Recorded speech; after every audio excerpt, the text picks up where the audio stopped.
வணக்கம். போன வாரம் நம்ம கிட்னி டிசீஸை பற்றி டாக்டர் சுகினா எக்ஸ்பிளைன் பண்ணாங்க.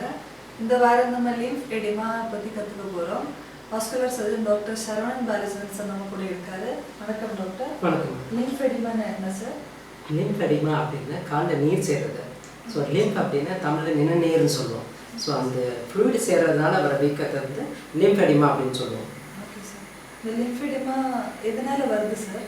ஸோ அதோட ரீசன் காரணம் அப்படின்னு பார்த்தீங்கன்னா நிறைய காரணங்கள் இருக்குது. ஒன்று வந்து சிஸ்டமிக் காசஸ், இன்னொன்று லோக்கல் காசஸ். சிஸ்டமிக் அப்படின்னா யூஸ்வலாக வந்து அனீமியா, லோ ஹீமோகுளோபின் இருக்கிறவங்களுக்கு கால் வீக்கம் வரும். நம்பர் 2 கிட்னி ஃபெயிலியர்னால கால் வீக்கம் வரலாம். நம்பர் 3 லிவர் ஃபெயிலியர்னால கால் வீக்கம் வரலாம். Number 4 heart failure. அப்புறம் ஹைப்போதைராய்டிசம், தைராய்டு கம்மியாக தான் கால் வீக்கம் வரும். இதெல்லாம் சிஸ்டமிக் காசஸ். அடுத்து வந்து லோகோ ரீஜனம். லோகோ ரீஜனம் அப்படின்னா கால் வந்து ரொம்ப நாளாக புண்ணு இருக்கிறதுனால, அதாவது அடிபட்டு புண்ணு ரொம்ப நாளாக இருக்குது அப்படின்னா அதனால வீக்கம் இருக்கும். இன்னும் சில பேருக்கு இப்போ ஒரு ஆப்ரேஷன் ஆகிருக்கு, அது ஆர்த்தோ சர்ஜரியில் ஒரு ராட் ஏதாவது வச்சுருந்தாங்க, அதனால கால் வீக்கம் வரலாம். சம்டைம்ஸ் ஒரு கேன்சர் சர்ஜரியில் வந்து யூஸ்வலாக அந்த கேன்சர் ட்ரீட்மெண்ட்னால நெறிக்கட்டியெல்லாம் எடுத்துருவாங்க. அந்த நீர் குழாய் போது பார்த்தீங்கன்னா அது போய் சேர இடம் நெறிக்கட்டின்னு சொல்லுவோம். அதெல்லாம் ஆப்ரேஷன் பண்ணி எடுத்துருவாங்க, அதனால கால் வீக்கம் வரலாம். இன்னும் சில பேருக்கு கேன்சர் ட்ரீட்மெண்ட்டில் கரண்ட் வைப்பாங்க, ரேடியேஷன்.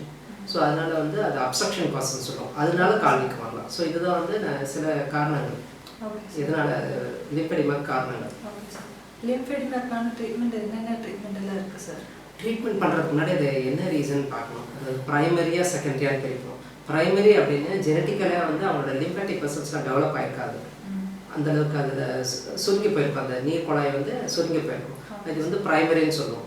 செகண்டரி அப்படின்னா நான் இப்போ சொன்ன மாதிரி அடிப்பட்டனால வர்றது, இல்லை ப்ரீவியஸ் கேன்சர் சர்ஜரி, அது வந்து அடைப்பு ஏற்பட்டனால வருது. இதெல்லாம் வந்து செகண்டரி காசஸ். ஸோ இதுக்கு ஏற்ற மாதிரி தான் ட்ரீட்மெண்ட்டு. அதுக்கப்புறம் வந்து எவ்வளோ பெருசாக இந்த சைஸ் லிம்ஃப் எடிமால சைஸ் அசஸ் பண்ணணும். இது வந்து வேரியஸ் ஸ்டேஜஸ் சொல்லுவோம். ஸ்டேஜ் 1, 2, 3, 4ன்னு சொல்லுவோம். ஸ்டேஜ் 1ல் என்ன பண்ணுவோம்னா கால் வீக் வரும், பட் அவங்களுக்கு பெருசாக தொந்தரவு கொடுக்காது. ஸோ அந்த மாதிரி பேஷண்ட்ஸ்க்கு வந்து டெய்லி நைட்டு காலை தூக்கி வச்சு படுக்க சொல்லுவோம். ஸ்டேஜ் 2ல் இருக்கவங்களுக்கு வந்து கால் வீக்கம் வரும், பட் அவங்க படுத்தோடனே காலில் வீக்கம் குறைஞ்சிரும். ஸோ அந்த மாதிரி பேஷண்ட்ஸ்க்கு பட் பெயின் இருக்கும், தொந்தரவு இருக்கும். ஸோ இவங்களுக்கு வந்து யூஸ்வலாக நான் சொன்ன மாதிரி கால் லெக் எலிவேஷன் நைட் படுக்கணும், கண்டிப்பாக தலாடி வைக்கணும். நம்பர் 2 கம்ப்ரெஷன் கார்மெண்ட்ஸ் கொடுக்கணும். அவங்க என்ன ஆஃபீஸில் ஹோல்டே நின்றுட்டே இருக்கும், இல்லை உட்காந்தே இருக்கும். ஆஃப்லைட் இப்போ ஐடி பீப்புள் நிறைய பேர் பார்க்கணும், கால் வீக்கத்தில் வராங்க. ஸோ அவங்களுக்கு கம்ப்ரெஷன் கார்மெண்ட்ஸ், அதாவது கம்ப்ரெஷன் ஸ்டாக்கிங்ஸ் கொடுக்கும். ஸ்டேஜ் 3ல் இருக்கவங்களுக்கு வந்து யூஸ்வலாக வித் காம்ப்ளிகேஷன்ஸ் வருவாங்க. இன்ஃபெக்ஷன், ஸ்கின்லாம் நல்லா தடிமன் ஆகி கொஞ்சம் புண்ணு ஏற்பட்டு வருவாங்க. ஸ்கின்ல இச்சிங்கு, எக்ஸிமேட்டிக் சேஞ்சஸ் ஆகும். அவங்களுக்கு வந்து அந்த ஸ்கின்ல ஏதாவது லீஷன் இருக்குது அப்படின்னா அதுக்கு ஏற்ற மாதிரி ட்ரீட்மெண்ட்டு. சப்போஸ் இன்ஃபெக்ஷன் இருக்குன்னா ஆன்டிபயோட்டிக் கொடுக்கணும். எக்ஸிமா இருக்குது அப்படின்னா அதுக்கேற்ற மாதிரி மருந்துலாம் கொடுக்கணும். ஸோ அவங்க இதே மாதிரி காலை தூக்கி வச்சு படுக்கணும், நல்லா லிபரலாக மாய்ஸ்சரைசர்லாம் யூஸ் பண்ணிவிட்டு ஸ்டாக்கிங்ஸ் யூஸ் பண்ணணும். அவங்களுக்கு எக்ஸசைஸ்லாம் சொல்லிக் கொடுப்போம். யூஸ்வலாக அந்த ஆங்கிள்லாம் ஃப்ளாப் பண்ணுற மாதிரி exercise. So that angle flop பண்ணிங்க அப்படின்னா அந்த காஃப் மசில்லாம் நல்லா கண்ட்ராக்ட் ஆகி ஃப்ளூயிட் நல்லா சாக் பண்ணணும். அந்த ஸ்டேஜ் 4ல் இருக்கவங்களுக்கு வந்து தே கம் வித் காம்ப்ளிகேஷன்ஸ். அதுக்கு வந்து ஒன்-அவுட் லிம்ஃப் எடிமான்னு சொல்லுவோம். அதுக்கு நிரந்தர தீர்வு கொடுக்க முடியாது. அவங்களுக்கு நான் சொன்ன மாதிரி ஸோ அவங்கள காம்ப்ளிகேஷன் வராமல் பார்த்துக்கணும். காம்ப்ளிகேஷன் அப்படின்னு காலில் இன்ஃபெக்ஷன் வராமல் பார்த்துக்கணும். ஸோ இதே மாதிரி தான் சாக்ஸ் போடுறது, காலை தூக்கி வச்சு படுக்கிறது. இன்னும் சில பேருக்கு வந்து எலக்ட்ரோஸ் ரெகுலேஷன், ஒரு லோ வோல்டேஜ் கரண்ட் மிஷின்ஸ்லாம் இருக்குது, அதை காலில் அப்ளை பண்ணோம் அப்படின்னா it will generate low voltage current. அதனால மசில் டெய்லி நல்லா கண்ட்ராக்ட் பண்ணி ஃப்ளூயிடை புஷ் பண்ண வைக்கலாம்.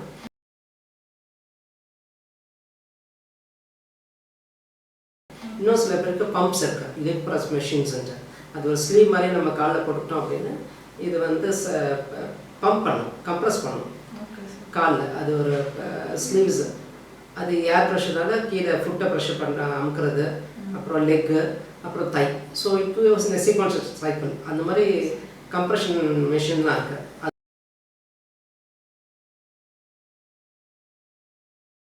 பண்ணலாம்.